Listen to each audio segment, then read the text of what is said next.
ஏசப்பா இந்த புதிய நாளை தந்ததற்கு வாழ்த்துக்கள். ஸோ இன்றைக்கு பார்த்திங்கன்னா ஒருத்தர் பக்கத்து வீடு வெளிநாட்டுக்கு போயிட்டு வந்தார். வந்துட்டு ஒரு பெரிய வீடு கட்டினார். உடனே பக்கத்து வீட்டில் இருக்கிறவன் ஓட்டு வீடு. ஸோ அவனும் வீடு கட்டிடணுன்னு ஆசைப்பட்டான். ஸோ அவன் என்ன தெரியுமா சொன்னான், இவன் வெளிநாட்டுக்கு போனால் எங்கேருந்து பணம் சம்பாதிச்சானா எப்படி சம்பாதிச்சானோ எனக்கு தெரியல, இவ்வளோ பெரிய வெடி கட்டுறான் அப்படின்னு. ஏசப்பா அந்த வழியாக போயிட்டு இருந்தார்.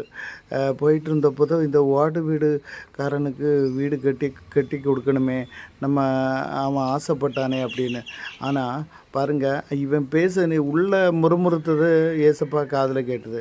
பக்கத்து வீட்டுக்காரனை இப்படி புலம்புறான், அப்போ இவனுக்கு நம்ம வீடு கட்டி கொடுத்தோன்னா இவன் எப்படி வீடை பராமரிக்க மாட்டானே அப்படின்னு சொல்லிட்டு, சரி இவன் வரும்போது பார்த்துக்கலாம்.